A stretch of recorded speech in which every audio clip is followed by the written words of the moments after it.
just listen to me.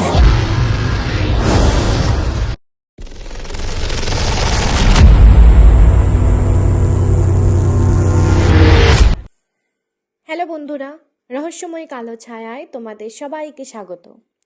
চলে এসেছি আজকে আরেকটা নতুন গল্প নিয়ে।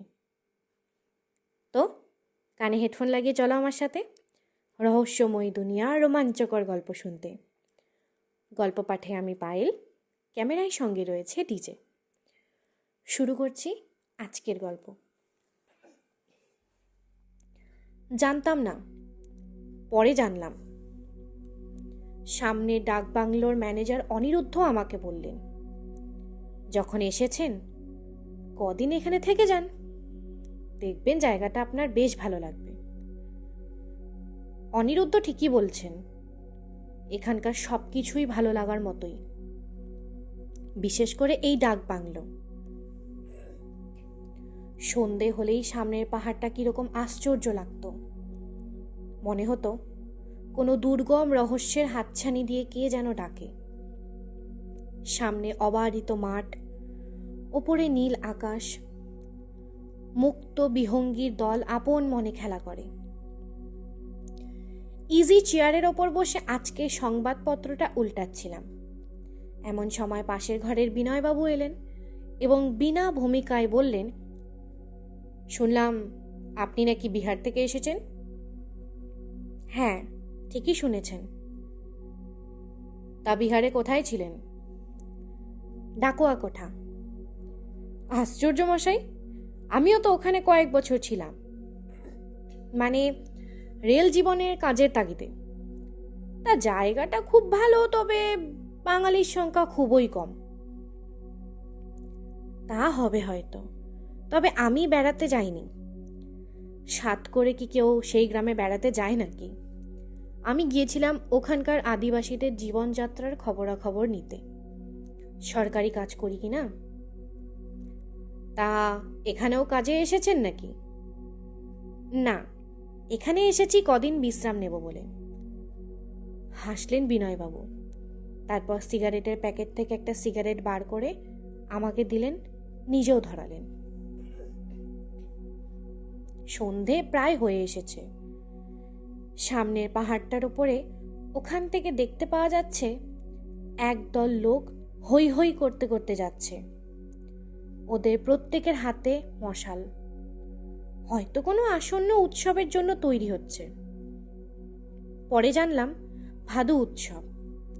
ভাদ্র মাস এলে এই উৎসব শুরু হয়। বিনয়বাবু যাবার আগে বললেন, চলুন না, আজ ওপারটা ঘুরে আসি।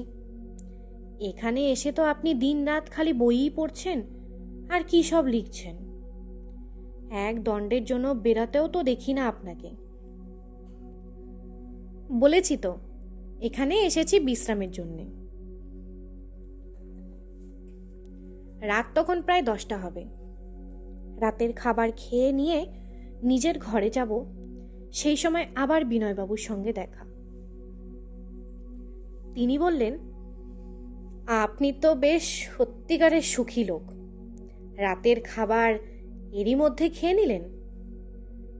হ্যাঁ, রাতের খাবার আমি 10টার মধ্যেই খাই। এটা আমার চিরদিনের অভ্যেস।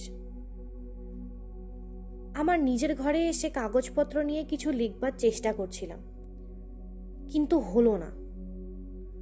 আশ্চর্য, লেখার কাগজগুলি উড়তে লাগলো, কালি কলমও সেই সঙ্গে। কি ব্যাপার? কোনো ভোজবাজি নাকি? ঘরটা বন্ধ করেই রেখেছিলাম।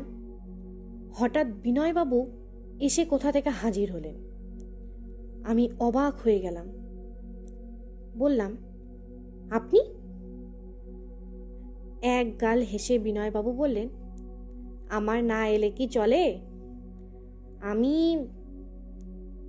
কি, কিন্তু আমি তো ঘর বন্ধ করে রেখেছি, আপনি কি করে এলেন? এবার বিনয়বাবু বললেন, ঘর বন্ধ তাতে কি হয়েছে? আমি তো মুক্ত, সর্বত্র আমার অবাধ গতি। আমার যেন কেমন একটা মনে হলো। ইনি বিনয়বাবু নয়, অন্য। আমি একটু গম্ভীরভাবে বললাম, এবার আমার একটু ব্যক্তিগত কাজ আছে, আপনি দয়া করে যান। আপনি যে লিখবেন, আপনার কাগজ কলম কালি কই? হাওয়ায় উড়ে গেছে? যাকগে।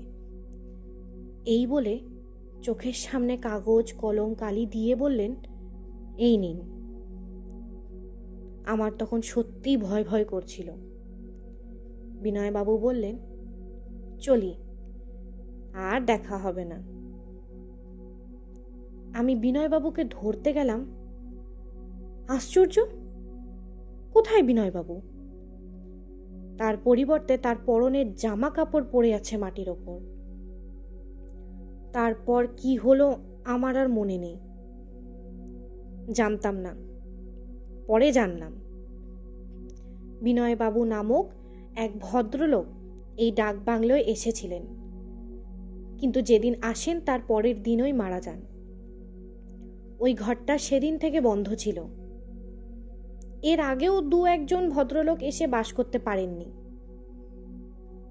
বাংলোর ম্যানেজার অনিরুদ্ধবাবু তার ব্যবসার জন্য এ কথা কোনোদিনও কাউকে বলেননি, কিন্তু ঘরটা বন্ধ করতে বাধ্য হন।